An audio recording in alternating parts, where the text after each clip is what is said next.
Tilly, a 3-year-old girl, arrives in your emergency department. She's the 4th wheezer that you've seen today. She's been snuffly since yesterday, and every time she gets a cold, her parents brace themselves for the likely course over the next few days. It might mean leaving work early to make the trip to emergency, or a late night ride in an ambulance, calling in the grandparents to help with the other children. Tilly's crying as you enter the room because she's worried that the doctors might have to put a drip in this time. It took 3 goes last time she was in, and it hurt, and she's scared. Her parents are texting their bosses to let them know they won't be in over the next few days because they'll be tag teaming after the sleepless night in emergency and the ward admission, juggling the other kids. And they're worried because this time it looks like a bad one. The work's piling up for them because this is the 4th time this has happened in the past 8 weeks. Is it sounding familiar? Of course it is. Wheeze is the most common reason why preschool-aged children are admitted to hospital in Australia and New Zealand, and one of the leading causes of hospital presentation worldwide. Almost half of all children experience one episode of wheeze by the time they turn 6, and we know that about 80 to 90% of these episodes are triggered by viral infections.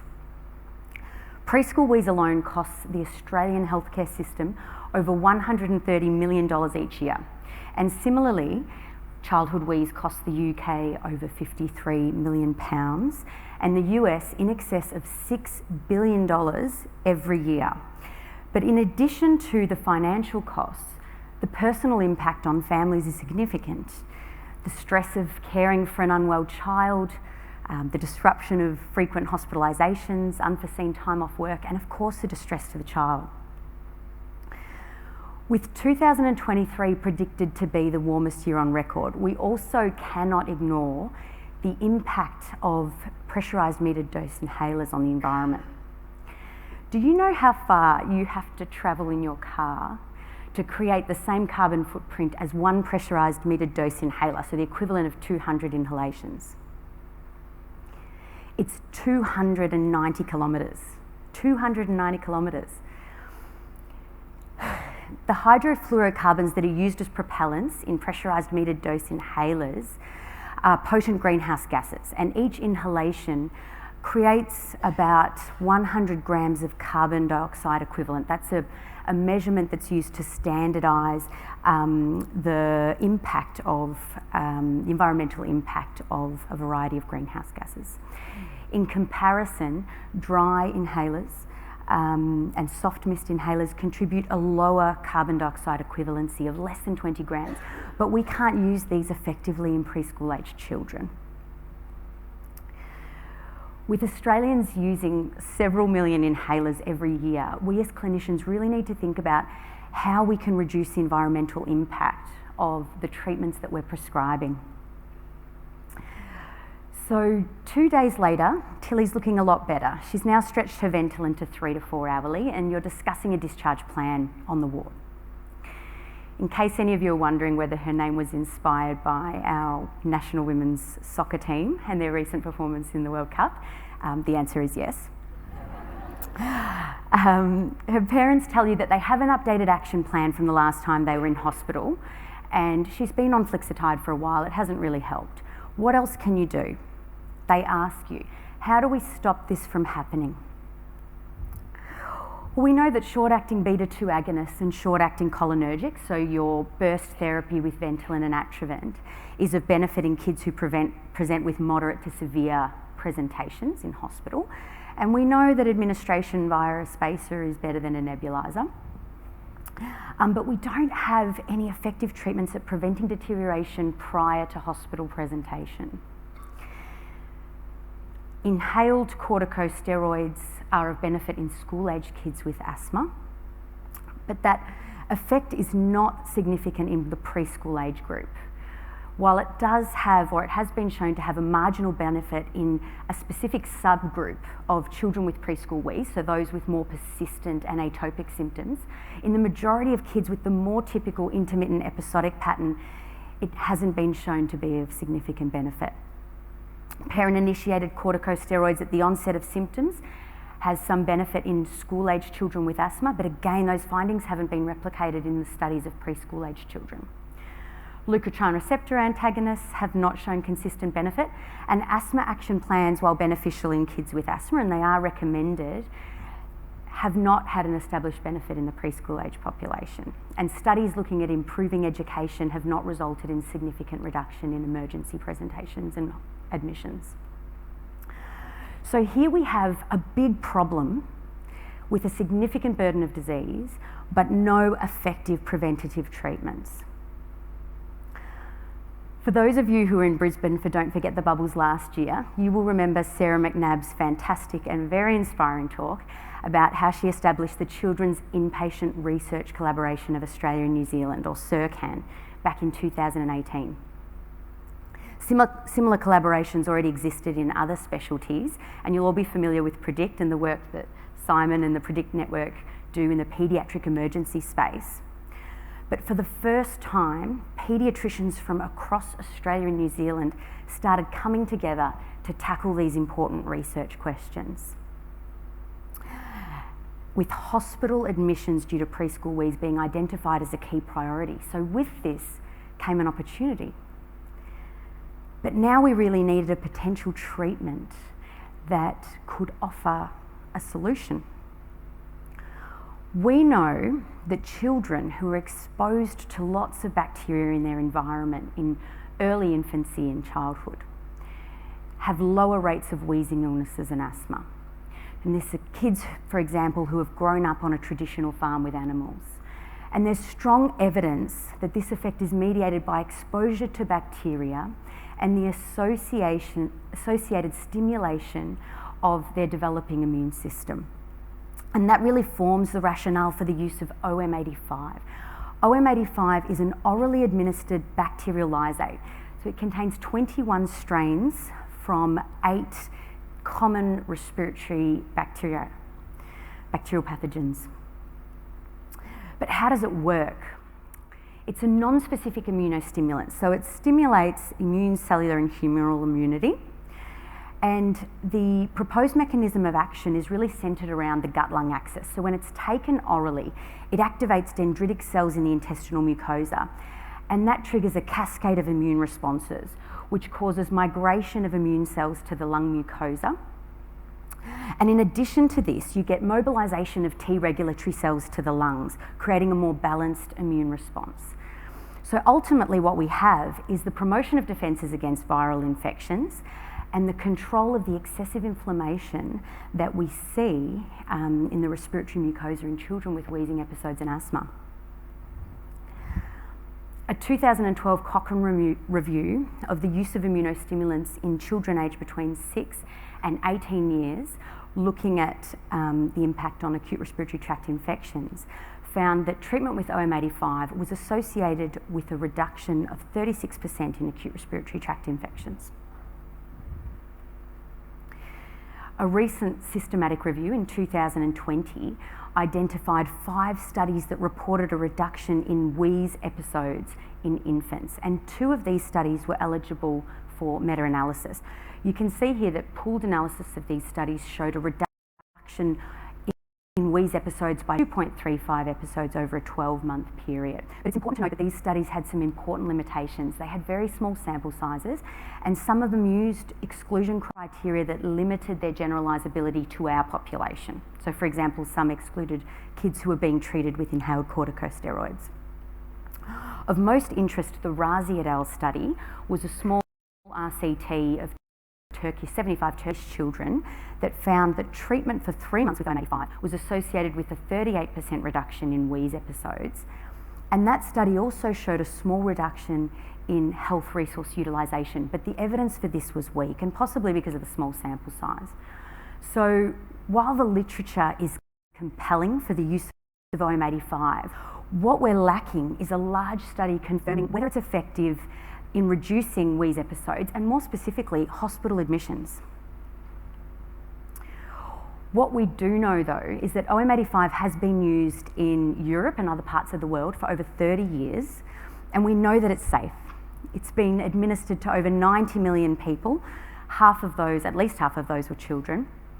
and the reported adverse events were mild, uncommon, and transient. And they actually occurred similarly in treatment and placebo groups. It's also really well tolerated by children, so it's flavourless, odourless. Parents can open up the capsule and pour it into a drink, milk, water, cordial, whatever the child prefers, and we find our kids tolerate it really well. So we now have an important clinical question with a compelling potential treatment. We had Circan, a collaboration of clinicians who were wanting to answer the question. We had an idea for a feasible methodology involving remote recruitment. So the last piece in the puzzle was convincing the NHMRC of the cause, and Pete, Sarah and the investigator team successfully did this. So we now also had a grant. And this is where my journey with Arrow began. This is my daughter, Eva. She turned 3 last Sunday, and this is her ready for her fairy party. It was over 3 years ago now when I looked not dissimilar to how I look now. I was representing my unit on Circan, and I thought, wouldn't maternity leave be a great time to start a PhD? Juggling a busy clinical job, research and a young and growing family feels about as easy as capturing the perfect sibling photo of your children. Almost impossible, but not impossible, just very, very hard. And you can see that my son's most recent photo face is rubbing off on his sister. And this is a whole separate topic, except to say that sometimes when an opportunity presents itself to be part of something incredible like this, you just can't say no. And things will never be 100% perfect. There'll always be chaos, a tongue poking out or a silly face, but it's fun and it's worth it. So the work began, making it all happen. We came up with a catchy name, the Arrow Trial, assessing the reduction of recurrent admissions using OM85 for the treatment of preschool Wheeze, which may be a little redundant after Sarah's announcement today and our change in terminology. But it was time to make our multi-centre, randomised, double-blind, placebo-controlled trial a reality. And you can't have a trial without a good PICO question, so here we go. We were targeting preschool-aged children, aged between 1 and 6 years, with a history of recurrent wheeze who had required at least 1 hospital admission. The intervention was treatment with OM85 for 10 consecutive days for 12 months, and we would be comparing that to placebo, with the primary outcome being a reduction in hospital admissions over the 12-month treatment period. To answer this question, we only need to recruit 2,268 participants. Not an easy task, particularly with a lean NHMRC budget. When calculating the sample size, we used an estimated readmission rate of about 20%, which was based on the data that we had available at some of our participating sites. And we powered this study to identify a reduction in admissions of about 25%, because this is what our Circan paediatricians thought was enough of a reduction to justify a change in clinical practice. So we had a lot of work to do to get things off the ground. We had to get ethics approval and governance at all of our sites. We had to develop a very complex REDCap data collection system that linked to a text service for participant surveys and data collection tools. We had to develop patient-facing materials, develop systems for the dispensing of the study medication from a central location to kids all over Australia and New Zealand, and fine-tune our referral process to make it as quick and easy as possible for clinicians so that it would be feasible and easily incorporated in their day-to-day practice, just an extra thing that they did on their ward round.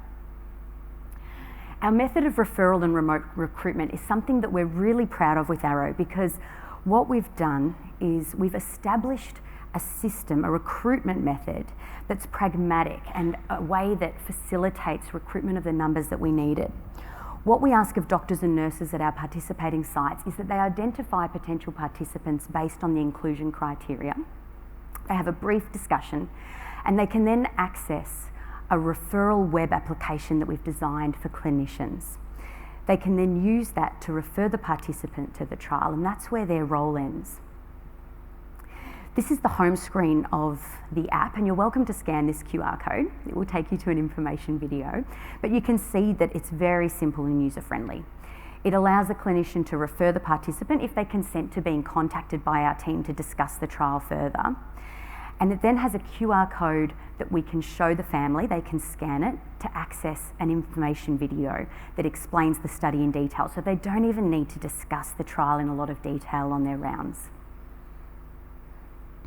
We also provide posters and brochures, and these also contain the QR code, so families can actually scan it and self-refer if they see them around the hospital.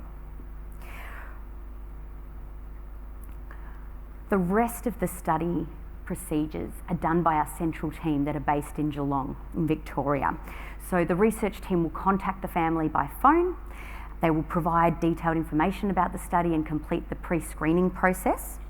One of our medical investigators will then contact the family and complete informed consent and assess eligibility, verifying the participants' details and the fact that they've been admitted to hospital through the sites and the electronic medical record. We then randomise them, dispense the medication from our central pharmacy and send it out by post. We start activating weekly electronic diaries, so they do a baseline survey and then each week they complete a quick diary. If the child's been well, it takes less than 30 seconds. If they've been unwell, we ask a few questions about whether they've needed to present to hospital, any missed days of work for the parents, etc. So it takes a couple of minutes. And all of the primary outcome data around hospital admission is collected from the sites themselves using the child's medical record. So then we launched. It was April 2022, a really exciting time for our team. This is Cameron. He's a 2-year-old boy with his mum Carly, and he was one of our first recruits referred from Barwon Health in Geelong with our coordinating principal investigator, Pete Villerman. But it hasn't all been smooth sailing. With a large trial that's as complex and unique as this, there have been many challenges. Maintaining engagement with participants is really important in ensuring adherence with the study medications and the electronic diaries. So we've worked really hard to improve or to ensure this through consumer feedback sessions, making sure we have good patient-facing materials available for the families, social media, and keeping in touch when we're noticing things going off. The other challenge has been boosting recruitment numbers and ensuring our referral targets, and we're regularly in contact with our site PIs, rolling out new education sessions, offering incentives, etc. We've also recently just launched a social media campaign, so now parents can actually self-refer through ads on Facebook and Instagram. Last year, we were randomly selected for a routine audit by the TGA. We were of particular interest because it's quite a big trial and new methodology. And that has resulted in a number of changes to our processes and delays in our recruitment.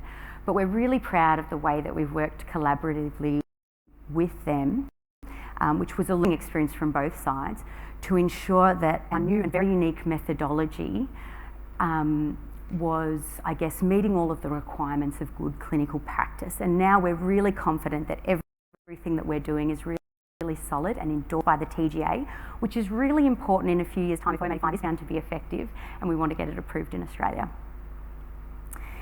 And we've also had to seek additional funding and come up with creative and pragmatic ways to ensure that Arrow remains feasible.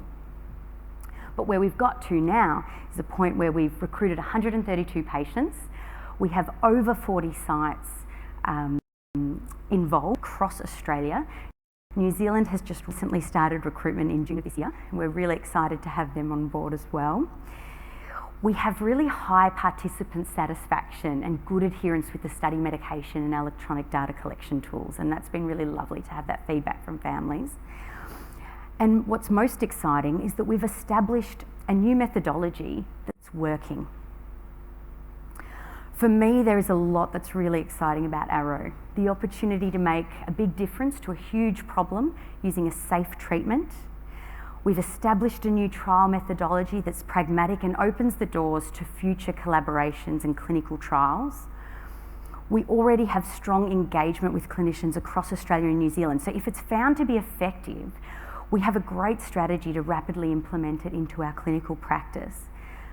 But we're also really proud of the fact that Circan and the design of Arrow offers doctors and nurses across Australia and New Zealand the opportunity to almost choose your own adventure when it comes to clinician research. Whether you're just taking a couple of minutes on your round to refer a patient, or whether you're the site PI representing your unit in Circan. We've also recruited new junior doctors to help with the consenting and assessing of AEs, or a PhD student. Everyone has the opportunity to be involved in answering the question. And I should also mention that Circan gathered for their symposium over the weekend, which was really wonderful. And we're currently identifying new research priorities and always keen to have new people involved. So if you are interested, please reach out via the website or email. There's a lot that's exciting about Arrow, but one of the things I love the most is that now when I see a patient like Lily and meet her family, I can say, we don't have an answer yet, but we're working really, really hard to find one. And you and your family have the opportunity to be part of that. I'd like to thank Pete Villerman, Sarah McNabb and all of my supervisory team and our principal investigators, all of our site PIs who have been very supportive through the process. I'd like to thank Professor Cameron Grant and Marissa Aragon, who are leading this work in New Zealand, and all of the site PIs there, our fieldwork team, and the junior medical staff who have recently come on board to help us as well. Thank you.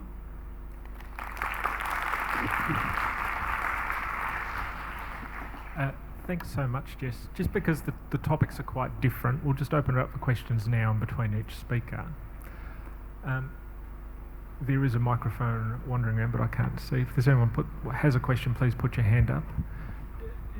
Jess, fantastic talk, thank you. A question I have... Oh, we've got one over there. We'll do that one first. Is this been shown to be useful in other age groups besides the preschool wheezers? So the studies, we don't have big studies of benefit in the older kids, and the reason we've targeted the preschool age population is because it's been identified as such a strong need. So there probably is potential for benefit in other kids as well, but I guess, you know, that may be studies, or, you know, opportunity for future studies in that space. Oh, there's another question over there.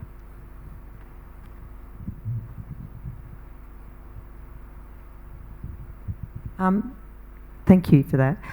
There's gut health is sort of a bit of a popular topic out in the sort of homeopathic world. Is there anything that people use already that they buy over the counter at chemists and things like that, or at supermarkets that already have that sort of label on them as sort of gut health that can help your asthma? Not that I'm aware of. So I guess the unique thing about OM85 is the Lyme bacteria are common respiratory pathogens, and that's what's been shown to be effective with recurrent respiratory tract infections overseas. Overseas, it is available in a lot of countries over the counter as well. So that may be something in the future, but nothing on the market at the moment has been shown to have that same benefit or is being used for that specific purpose. I've never heard of it before, so I was just sort of surprised that I haven't heard of it through that sort of... Yeah. It's such a big industry in Australia, that the homeopathic sort of stuff at the chemist. I just wondered. All right. Looks like we're out of questions on the floor. Jess, that was excellent talk. I think the thing that brings home to me, and it's similar with the PREDICT studies, you know, you've got 30, 40 hospitals trying to recruit a couple of thousand patients and trying to keep everybody on board and keep everyone ticking over, but also recognising that any big study does need this many hospitals to get it done properly. And so, you know, if your hospital's not involved, or you think it's worthwhile, then get involved. And even the really small places that contribute a few patients a year does make a huge difference to the whether a study works or not. So just because you're not a huge hospital doesn't mean you can't contribute. So no, thank you, really well done. Absolutely, and we'd love to hear from anyone if your site isn't already participating and you're interested, just reach out. Just get on board.